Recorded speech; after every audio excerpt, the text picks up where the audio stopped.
যি মৌকৰি কম্পিটিশ্যন আছিলে তাতে আপোনাৰ এটা অপ্ৰীতিকৰ ঘটনা ইতিমধ্যে হৈ গৈছে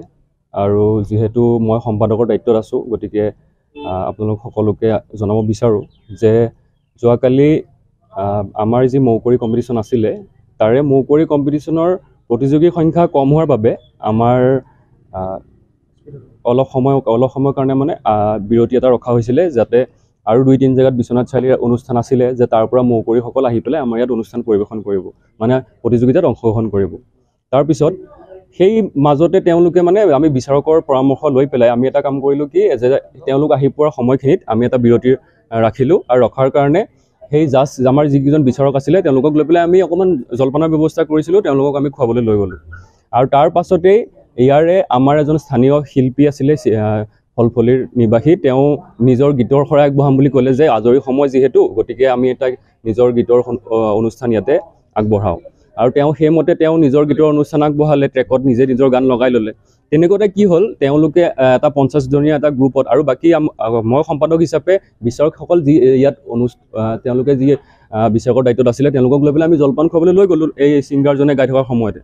তাৰপিছত কি কৰিলে এই আমাৰ কিগৰাকী এংকৰিঙৰ দায়িত্বত আছিলে তেওঁলোকক সেই 50জনীয়া দলটো আহি পেলাই ক'লে আমি বিশ্বনাথ ঘাটৰ পৰা আহিছোঁ যে আমি আহি পেলাই ইয়াতে আমাৰ প্ৰগ্ৰেমটো আমাক কিবা এটা কৰি পেলাই এতিয়া যিহেতু বিৰতিয়ে আছে আমাক অকণমান নাচিবলৈ সুযোগ কৰি দিয়ক তাৰপিছত তেনেকৈ এই ছোৱালীকেইজনে কি কৰিলে তেওঁলোকে কৈছে ইমানখিনিতো এতিয়া নোৱাৰিব আমাৰ মৌকৰি আকৌ কম্পিটিশ্যন আৰম্ভ হ'বই গতিকে আপুনি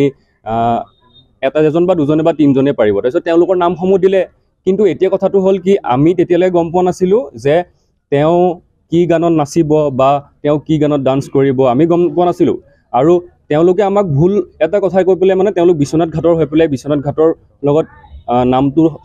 কোৱাৰ কাৰণে আমি যিহেতু নামটো আজি আমাৰ নিজৰ ফেচবুকৰ পৰা আমি কৈ দিলোঁ কিন্তু বিশ্বনাথবাসী ঘাটৰ ৰাইজৰ ওচৰত আমি আমাৰ কমিটিৰ তৰফৰ পৰা আমি ক্ষমা বিচাৰিছোঁ যে এতিয়া গম পাইছোঁ বিশ্বনাথ ঘাটৰ আচলতে তেওঁ নহয় তেওঁলোক বিশ্বনাথ ঘাটৰ অঞ্চলৰ নহয় আৰু তেওঁলোক কোনোবা আমাৰ এই প্ৰগ্ৰেমটো মানে বেয়া কৰাৰ কাৰণে কাৰো কোনোবা দুচক্ৰই এইটো ষড়যন্ত্ৰ কৰিছে আমি তেওঁলোকৰ ওপৰত এতিয়া আইনী ব্যৱস্থা গ্ৰহণ কৰিম আমি প্ৰশাসনৰ লগত কথা পাতিছোঁ আৰু তাৰ পাছতে আৰু যি আমি যোৱাকালি যি তেওঁলোকে দুজনে প্ৰথমে অসমীয়া গীতত 3জন আছিলে তেওঁলোকৰ তাৰে দুজনে তেওঁ অসমীয়া গীততে নাছিলে 3 নম্বৰ জনে মানে তেওঁ এটা ভোজপুৰী গান লগাই পেলাই এই ষ্টেজত নাচি থাকোঁতে মোক মানে ফোন কৰিলে যে সম্পাদক হিচাপে তই কিয় নাই তই ষ্টেজত কোনে কি নাচি আছে চাহ আহি বোলে তেনেকুৱাতে মই যি বিচাৰকক লৈ পেলাই সেই আমাৰ ষ্টলৰ ভিতৰতে এখন দোকানত চাহ জলপান খুৱাবলৈ নিছিলোঁ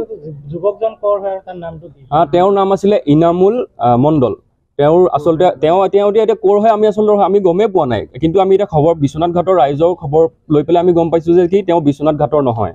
এতিয়া আমি গম পাইছোঁ কিন্তু তেওঁ নামটো যেতিয়া দিছিলে কৈছিলে যে দাদা আমি বিশ্বনাথ ঘাটৰ পৰা আহিছোঁ আমাৰ বিশ্বনাথৰে নিজৰে ফেষ্টিভেল যেতিয়া আমাক কিবা এটা নাচিব দিয়ক আমি নাচিম এতিয়া তেওঁলোকে কি নাচিব বা কি গান লগাব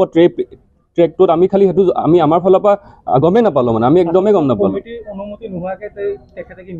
নহয় কমিটিয়ে ছোৱালী দুগৰাকী আমাৰ যি এংকৰিঙৰ দায়িত্বত আছিলে তেওঁলোকক ক'লে যে আমাক কিবা এটা নাচিব দিয়ক আমি নাচোঁ যিহেতু এতিয়া বিৰতি আছে আমি দুজনে নাচিম আৰু হৈ যাব আৰু ছোৱালীকেইজনে ভাবিলে ইহঁতেতো নাচিম বুলিহে কৈছে নাচক আৰু কি বেয়া নাচিব বুলিতো তেওঁলোকে গম পোৱা নাছিলে ষ্টেজত উঠি যেতিয়া নৃত্যটো কৰিছে মই সেইফালৰ পৰা দৌৰি আহি আধাতে 1 মিনিট যাওঁতে মই মিউজিকটো বন্ধ কৰি মই কৈছোঁ আৰু নহ'ব তোমালোক ইয়াৰ পৰা যোৱা বুলি কৈ পঠাই দিলোঁ আমি এটা সিদ্ধান্ত লৈছোঁ সেই 3জনৰ ভিতৰত 2জনেতো বাৰু অসমীয়া গানতে নৃত্য প্ৰদৰ্শন কৰিছে বাকী এজনে এই ভোজপুৰী গানটো নৃত্য প্ৰদৰ্শন কৰি যি আমাৰ অনুষ্ঠানটোৰ প্ৰতি যি হেৰি কৰিলে তেওঁৰ ওপৰত আমি এতিয়া কমিটিৰ ফালৰ পৰা আৰু আমি এতিয়া তেওঁৰ ওপৰত আইনী ব্যৱস্থা ল'ম আৰু সমূহ বিশ্বনাথবাসী ৰাইজৰ ওচৰত আমি ক্ষমা বিচাৰিছোঁ যে আমি একদমেই মানে বহুত ডাঙৰে ভুল কৰিলোঁ বুলি ক'ব পাৰি যে এনেকুৱা এটা অনুষ্ঠান পাতি পেলাই আমি কিয় এনেকুৱা ইমান ৰেছপনচিবল হ'ব লাগিছিলে আমি এতিয়া ইমান ইৰেছপনচিবল কিয় হ'লোঁ আমাৰ ওপৰত দায়িত্ব থাকিব লাগিছিলে গতিকে আমাৰ কিছুমান সৰু ভুল আমি আমাৰ একোৱে এক্সপিৰিয়েঞ্চ নাই আগৰ আমি একো কাম এনেকুৱা অনুষ্ঠান আমি পাতিও পোৱা নাই গতিকে আপোনালোকে নিজৰ ল'ৰা ছোৱালী বুলি বা নিজৰে ভাই ককাই বুলি আমাক যাতে